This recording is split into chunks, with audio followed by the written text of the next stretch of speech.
Sabay-sabay natin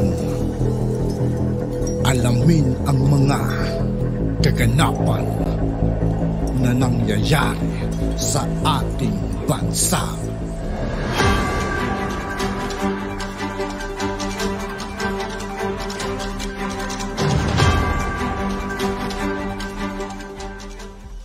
Yo, what's up mga kaibigan? This is I2K po again.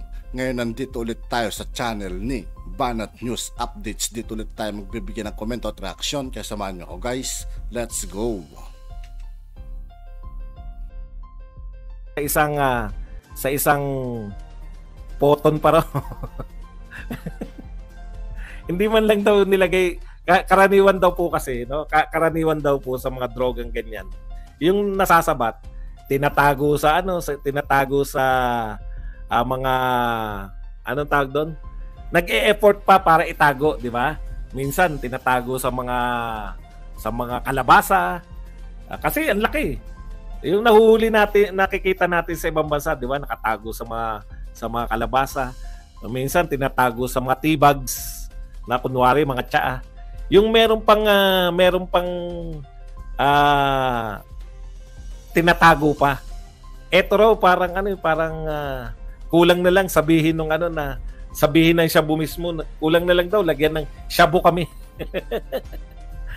Masyadong obvious daw na parang gustong ipahuli. Ayun, correct. Ganda yan. There is always an effort to conceal, di ba? Yung iba, no, na droga. Tapos, kung 13 billion yan, alam niyo po, napakalaki pong pera nun. Para po, ang sasabihin naman, napakatanga ba nung drug lord na 13 billion, pakakawalan niya lang. Biruin niyo, walang escort, walang, hindi man lang iniwasan yung parang hulihin niyo ko, parang humihiyaw yung mga shabu na hulihin niyo kami. Parang ganun no, na masyadong abnormal. Hindi po siya normal practice ng isang matinong negosyante. Kasi negosyo po yan tinitreat po yan na isang malaki negosyo. Ang negosyo po kahit 1 milyon, di ba? Real talk po, milyon lang pinag-uusapan nagpapatayan na sa milyon. Yan pa kaya 13 billion. 13 billion plus, no? Yung sinasabing halaga niyan. Walang ka-effort na itago talaga. Okay. Pero po pwede rin naman, ito may nabasa ko, masyado siyang ipagpalagay na, di ba? Ipagpalagay na meron. Ito po maganda yung sinabi nito ni Nina. Parang bagamat sarcastic yung kanya pagkakasabi, pero kung pangangatawanan nyo kasi na totoo, eto po yun. Grabe. Garapalan ng pagbebenta ng shabu ngayon. Panahon ni BBM. Hindi na tinatago. Nakalagay na lang sa transparent plastic ang 13.3 billion worth ng shabu. Transport gamit ang van in front of the public eye. No? Harap-harapan na. Wala nang, di ba? Kung yan po ay totoo, tignan nyo sa isang banda, maganda rin yung punto nito ni na Bellatrix. Kung yan po ay totoo, grabe na po ang bentahan ngayon. Tuni-tunilada. Wala na pong pakialam sa plastic na po na transparent. Buti pa yung plastic transparent, yung mga budget natin na 500 billion ayuda naisingit. Walang transparency. Kung saan ginagamit yung mga budget natin. Buti pa yung shabu, very transparent. Grabe naman. Parang kaya po nakakapagduda. Hindi po ba? Hindi po ako yan. Ako po, naniniwala ako. Naniniwala ako na totoo yung naganap na yan. In fact, isa pa pala. Yung karamihan po sa mga pag nakakuha po ng ganyan, yung mga pulis na humaharap, talagang pag nagsalita yan, ito po ay inoperate namin, dahan-dahan po namin to. Bakit po ang presidente yung nakakaalam ng lahat ng operasyon, tapos may isang pulis po na nagsalita na meron pa pong sinabi yung Pangulo na pasensya na kayo kasi itong kapulisan natin hindi to sanay na magsalita tungkol sa hindi to sanay na magsalita sa press. Bakit po merong ano tawag diyan, no? Yung kung ano man yung maging kapalpakan nitong pulis na to ay pagpauminan niyo na kasi hindi talaga siya sanay. Samantalang yan 'Di ba? Pina-practice po 'yan eh. Yung mga ano po ang nagsasalita diyan, ganito po. Pero kung yun nga po yung isa pang kaduda-duda, no? May nagsabi po kung yung pulis na yan talagang involved sila na ano nila, kaya niyang ikwento. Ito po, as of 5:30 AM ay sinundan na namin tong van na to. Nung nakarating po rito sa ganitong lugar, pinagdudahan na namin dahil ganito po, no, na kaya niyang magkwento. Kaya pagdating po rito sa checkpoint ay pinara na namin, no, naabisuhan. Ganun sana, no. Yung medyo kapanipaniwala yung kwento. Nagkukwento yung Pangulo natin eh. Alam niyo po, ang husay po ng intelligence po ninyo, Mr. President. Alam niyo po naganap sa lahat ng operasyon. Ito ay bahagi ng hindi natin minamadali.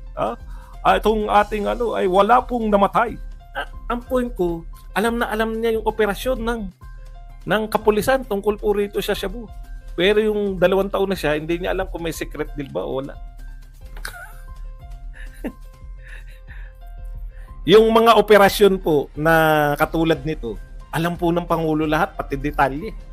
Pero po yung mga kasunduan at kung may pinamigay yung dating presidente sa isang bansa, clueless. At ang pinakamalupit po, ito po pinakamalupit yan. Yan po yung mga ilan. Kung meron pa po kayong naiisip, pwede nyo naman pong ihabol, no? Nasabihin. Ay, isa pa pala. Ito po, hinahabol nila, no? Na ano daw kasi yung si Pangulong Duterte po ay natabunan na. Si Coach Bokbok talagang natabunan na raw yung war on drugs. Yung 6 years na war on drugs ni Pangulong Duterte, natabunan na. Ganun po kahusay ang ating Pangulo ngayon. Congratulations. Alam po ninyo, ito mag-real talk tayo Pwede pong dahan-dahanin. Biglang seryoso, dahan-dahanin lang natin. Alam niyo, sa totoo lang po, pwede pong pwedeng ito po ay pwedeng totoo po talaga, di ba? Pwede pa po siyang maging katotohanan. Pero tignan niyo po yung mga tao. Bakit po mas pinaniniwalaan? Pagpalagay nating totoo. Kasi dalawa lang naman yan. Maniniwala ka na totoo yan o hindi ka maniniwala na totoo yun. Ipagpalagay na nating totoo. O wag tayo magduda muna. No? Na yan ay totoo. May problema pa rin po ang Pangulo natin. Kasi mas pinaniniwalaan ng tao yung mga nagdududa. Alam niyo yun yung pinakamasakit kung ikaw ay pinuno. Kung tama man na wala pong doon ako sa may regularity. Walang halimbawa, totoo talaga. May problema, malaki po ang problema ng ating Pangulo. Alam niyo kung bakit? Kasi paano po mas nananaig yung pagdududa ng mga tao kaysa sa tunay na ganap. Ito po kung totoo talaga, pag ako pinagpapalagay ko na may regularity, na meron pong wala pong duda. Yan po ay totoo. Naniniwala po ako na totoo na nakasabat sila ng 13.5. Kaya lang po, yun ang tingin kong problema, no? Yun ang tingin kong pinakamalaking problema ng administrasyong ito. Kasi lagi silang pinagdududahan.